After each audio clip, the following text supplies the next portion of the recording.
Hello, this is Dr. Brian McDonough. Today we're going to look at the OJ Simpson slow-speed car chase, the Bronco chase, as it happened. Now, you've probably seen movies about it. It was the 6th most watched event in television history in a 50-year period. Today we're going to look at it a completely different way. Think about the world on June 17, 1994. OJ Simpson, Heisman Trophy winner, Buffalo Bills running back who set all sorts of records, got 2,000 yards in a 14-game season. He was a pitchman for a rental car company. I mean, the guy was universally loved. That was the world on June 17, 1994. And what I want to show you today is an actual newscast, which actually focuses on the events of that day through the eyes of people who were essentially stunned because most people could not believe that OJ Simpson was in this situation. We'll talk all about that next. And don't forget, please like the video, and in addition to that, if you can, subscribe.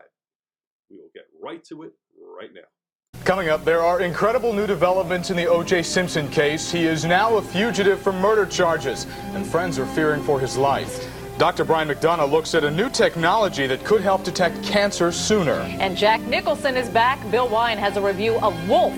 Those stories next on the 10 o'clock news.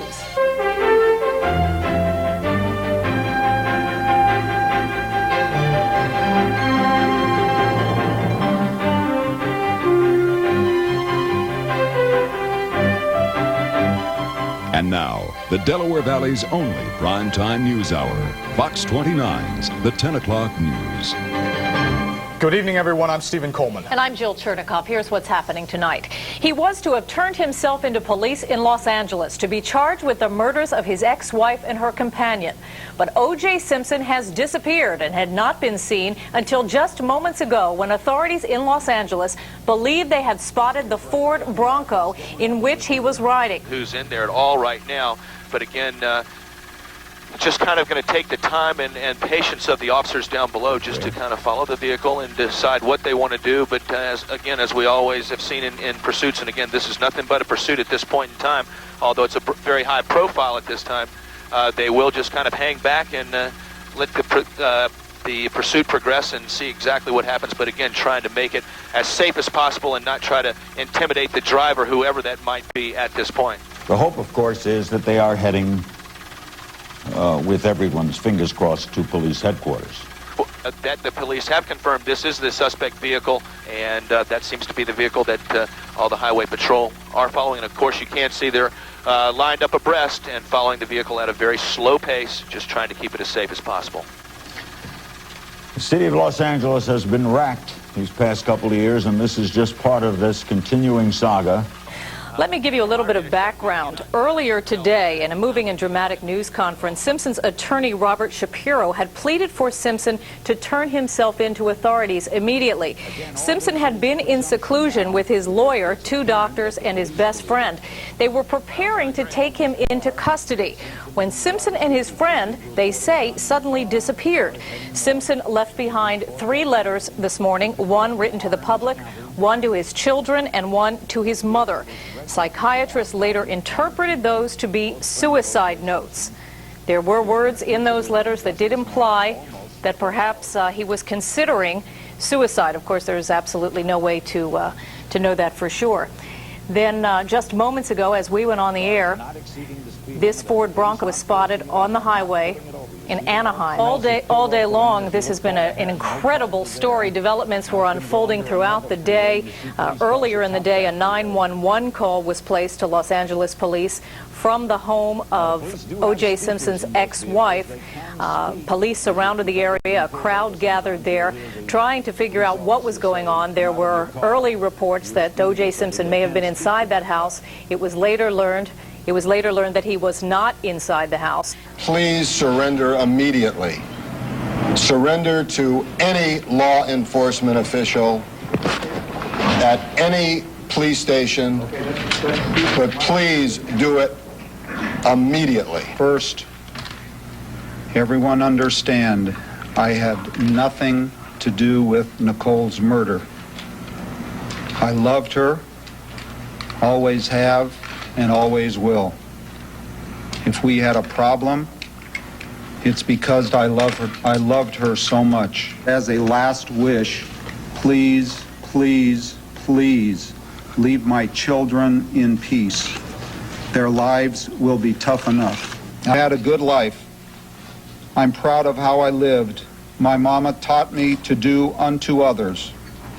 I treated people the way I wanted to be treated. I'm very confident we're going to find OJ Simpson, because this is a man who can't hide too easily. If convicted of the double homicide, this American sports icon could face the death penalty. The reason it's such a tragedy is because this kind of shatters the image of somebody that a lot of people looked up to. He became a legend by running from the reach of defenders. He has now become a fugitive by running from the arm of the law. Farland Chang, the 10 o'clock news. We're looking now at a live picture of the white Ford Bronco that is traveling down the highway, believed to be near El Toro, California.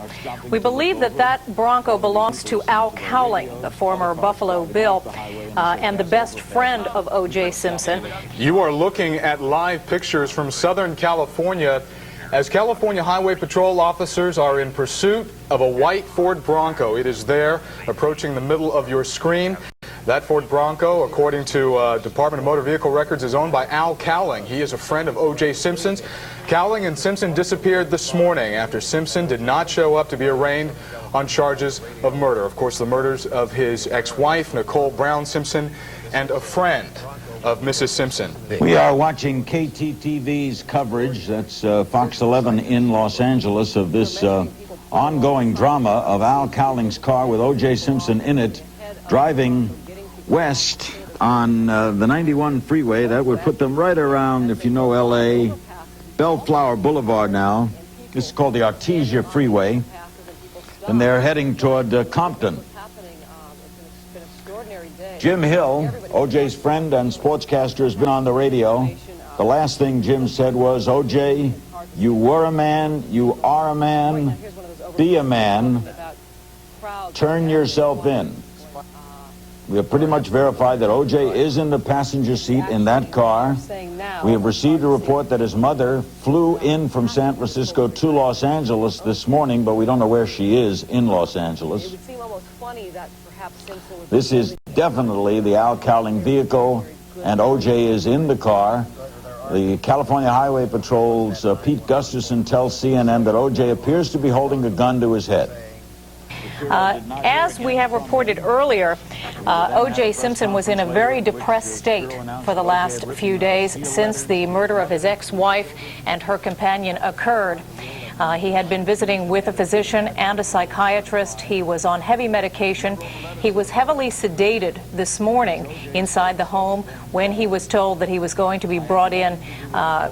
Brian, could you talk to us a little bit now about his mental state? Of course, he was severely depressed, but is there anything else that you can add for us? Well, this is a very tenuous situation for the police during the chase because obviously, if you listen to what he said in the public letter, this is a man who is very distraught, a man who is not afraid to take his own life. He more or less spoke in the past tense. This is critical news. The psychiatrist has also said that this is something that he is afraid of as well. If they're involved in a chase, they have to take this very carefully, very closely, not just for O.J. Simpson, but for the man who is with him and for others, because there is that potential that he could take his own life, and there is no reason to rush this at the present time. They can keep following him. They're keeping it under control. It seems that they are, with the very orderly pursuit that's occurring. We have learned that Al Cowling apparently is driving the vehicle, that O.J. Simpson is in the back seat of the car. We also heard on a report from the reporters in Los Angeles that it appeared that O.J. Simpson is holding a gun to his head. They are able to see into the vehicle. Of course, after the reading of the public letter, one of 3 letters that O.J. Simpson wrote before his disappearance, there was great concern over his mental state and the possibility that he might commit suicide. Again, we are hearing from Los Angeles that O.J. Simpson is visible in the vehicle, that he is holding a gun to his head as it travels west. And we're going to stay on top of that, of course, while we bring you the other news of the day now. And here, let's see if we can hear what's going on. Could we get some sound? Cars that pulled over along the freeway, who are on the freeway overpasses, who are waving at him as this Bronco goes by them. Yeah, I find that, Chris, very disturbing, and I think anybody that is contemplating joining the spectacle should stop and not do that. The reason being that any added agitation to someone in an acutely suicidal state of mind just increases the risk of harm occurring. And seeing hundreds of people on the freeway trying to join in a spectacle is not a good idea. Just as you said that, we see more cars with people standing out along the freeway, perhaps waving and cheering him on. Yeah, I think the best thing right now is to allow the police to try to stop OJ's or his friend's car as easily and peacefully as possible. As a Los Angelino myself, this is tragic. I'm very, very sad, and if I could go out there and help him right now, I would. I mean, I think any human being who sees somebody who is obviously in this much pain must feel a lot of compassion for that person. And the fact that a lot of people, I used to watch OJ play football at USC when he was in college. I've got long memories about OJ, as do a lot of people, and I think a lot of people want to see this end peacefully, but I think they should keep in mind that joining in the spectacle at this point will not help. We should add at this point, Dr. Tom Linden, that... The words of Dr. Tom Linden out of Southern California as this incredible pursuit continues to unfold in front of us. On the television screen, you're seeing it live on Interstate 91 in Southern California. OJ Simpson, the former NFL star, reportedly in the backseat of that vehicle holding a gun to his head, asking for his mother, an instrumental person in his life. She was flown in to the Los Angeles area earlier this evening. This chase got underway just before we went on the air this evening, about 7 o'clock California time. That would be Pacific time. And as you're seeing, a very orderly procession as they continue to follow this Ford Bronco belonging to a friend of OJ Simpson's. Probably a psychiatrist would say, Brian, correct me if I'm wrong, that if the person does have a weapon, as he does, it's best to stay back, to allow the person to feel that they are in control of the situation so they don't panic. It's very important. When I've been in situations like that myself on psychiatric wards, if someone has a weapon, if they have anything like that, you let them know they are in control. They are dominating the situation because they need that feeling of power. That's very important to them. I think Dr. Tom Linden made a very important point as a psychiatrist, and he said they're backing off, they're letting him kind of call the shots. That's very important for O.J. Simpson at this particular time, to feel like he's calling the shots.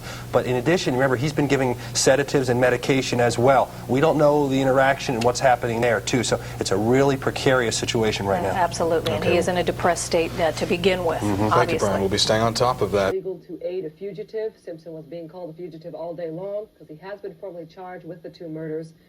And so Cowling and Simpson together have been on the run all day, with police searching for both of them and their vehicles. And it was not until sometime... Yes, go ahead. Just as a side note, the party atmosphere here on the side streets continues. We have people coming down with signs. One said OJ is innocent. Somebody's got some music playing.